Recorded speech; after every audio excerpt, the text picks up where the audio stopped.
Hello, this is Judy Bartkowiak here from NLP and EFT Kids, and my podcast is called Understanding Children and Teens.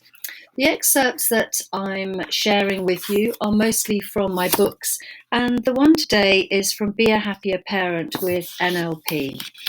And it's about the introduction to NLP, some of the basics really, for those of you who are less familiar with it perhaps. So, neuro-linguistic programming, or NLP as it's more frequently called, is a coaching tool that has long been applied successfully in the world of business. In fact, companies regularly bring in NLP coaches to develop and enhance leadership and rapport building skills, manage change, build self-esteem, and establish compelling visions for employees. NLP also has a valuable role to play in organizations for negotiating and managing conflict, especially at vulnerable times, such as when there'll be redundancies. I expect they're using some right now as companies face the problems with the pandemic and getting back to work. However, these skills are very important for parents. After all, who better that needs to know about conflict management and self-esteem and leadership and rapport building skills and managing change than parents? We should be our children's models of excellence. From when they're tiny babies, they learn from us, and throughout their childhood, we are their role models. The NLP tools we acquire will enable us to become models of excellence for the skills we want to pass on to them, so they can be better equipped for the world they live in when we are not by their side to support and protect them. The ability to discipline and inspire, encourage, build confidence, and support learning is surely a valuable parental tool. Rapport building skills enable us to communicate well with those around us, as well as with our children. After all, we have to communicate with those who work with our children, the sports coaches, teachers, tutors, and so on. There certainly will be changes in our lives that we need to manage for ourselves and our family. Being a parent can be challenging at times, and the ability to negotiate with our children and also to manage conflict is essential. Probably the most important aspect of parenting, though, is the ability to present compelling visions for the future for our children and to demonstrate good self-esteem. You may wonder how a single coaching therapy can have so many applications across such a wide age range. And the reason is that the tools are extremely simple, which means they can be easily learnt, remembered, and applied to any situation and can be easily explained even to very young children. I work with children as young as 4 and 5, and they very easily understand what we're talking about. NLP comprises a set of ground rules or pillars, a number of tools, and an overarching concept of modelling excellence. All of these can be applied just as well to a parenting application as to a business. We all know what a tough job it is being a mum, dad, or main carer of a child you love. NLP provides us with some great concepts for managing our family relationships and specifically the relationship with our children. It shows us how to allow the best in us to act as a model for them and how to discover and harness our own strengths and their strengths in challenging situations as they go through life. You can't change your children's behaviour without changing your own. I'm sure you've heard this expression. If you always do what you've always done, you will always get what you've always got. Sometimes I have to say that a bit slower for children because it can be a bit of a mouthful. So if I say it to you again, if you always do what you've always done, you will always get what you've always got. Patterns of behaviour become habits, and until we are truly tested by parenthood, we don't realise how these patterns are not helpful. Interactions with adults in personal relationships and at work may have been less than satisfactory, but not enough to challenge our established way of communicating. It is when we feel we are failing at the very basic and most emotionally charged relationship of all with our child that we stop to think and question whether we need to change our own behaviour if we want to achieve a different result. Use this book, and I'm talking here about Be a Happier Parent with NLP, to do something different and get a different result, the one you want. NLP gives you the tools to make the changes in your behaviour and communication that will make the difference to what you can be and achieve as a parent. We are born with the physical ability to produce children, if we're lucky, and the resources to bring them up to be happy and fulfilled. There are times, however, when we wonder where those resources are.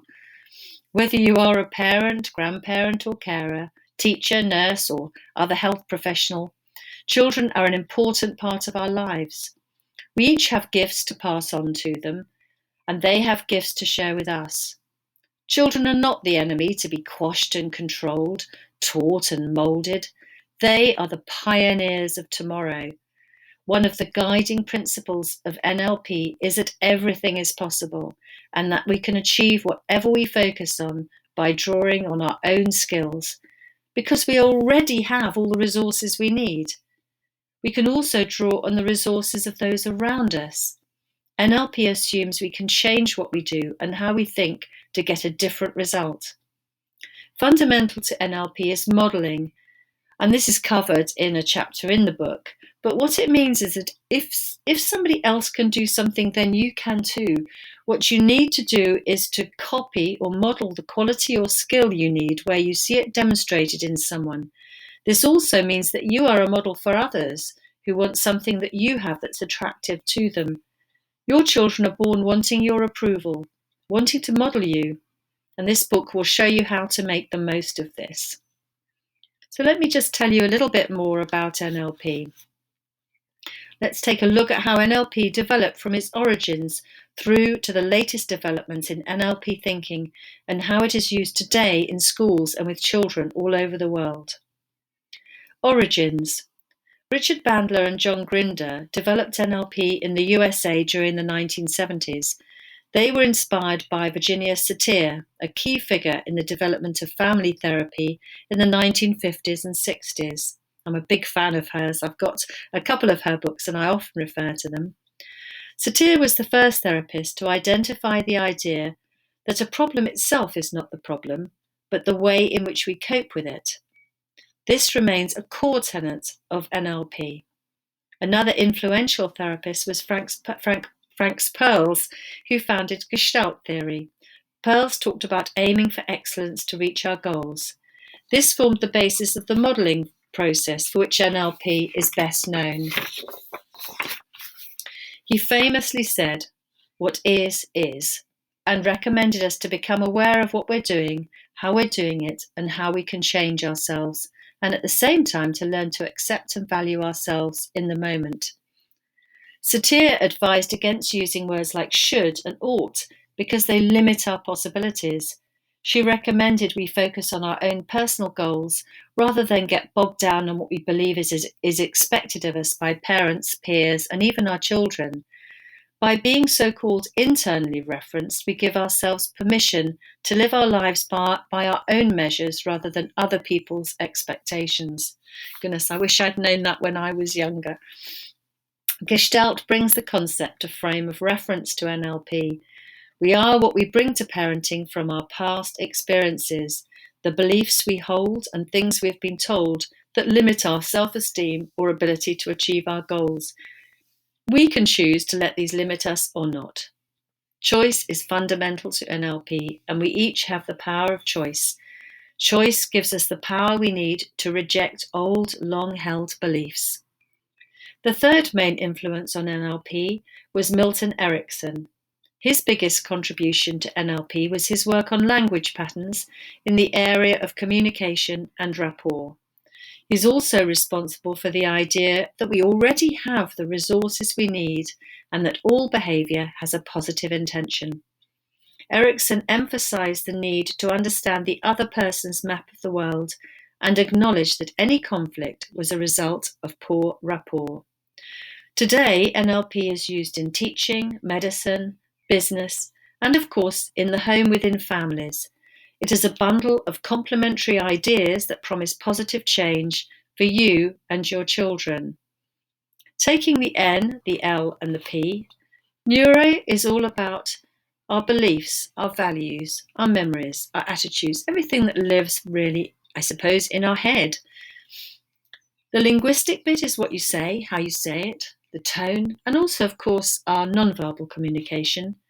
And programming is really results we get. It's what happens, our patterns, and so on. So the values, beliefs, values, memories, and attitude is what you're thinking. It's the neuro, and it's determined by your identity, your memories and upbringing, beliefs about yourself, and your values and attitudes. Then linguistic, the type of words you choose and the patterns you use, that is how you express yourself verbally, whether you use images, sounds, or feelings, how you limit yourself by words such as can't, should, and so on. And then the programming is the effect of what you say and how you say it, our behaviour patterns that may or may not successfully get the results you want. So I'm going to talk a lot more about NLP in subsequent podcasts. But as you know, as I've mentioned already, this extract is from Be a Happier Parent with NLP. But other books you can buy of mine are Empower Your Kids, a coaching guide for parents.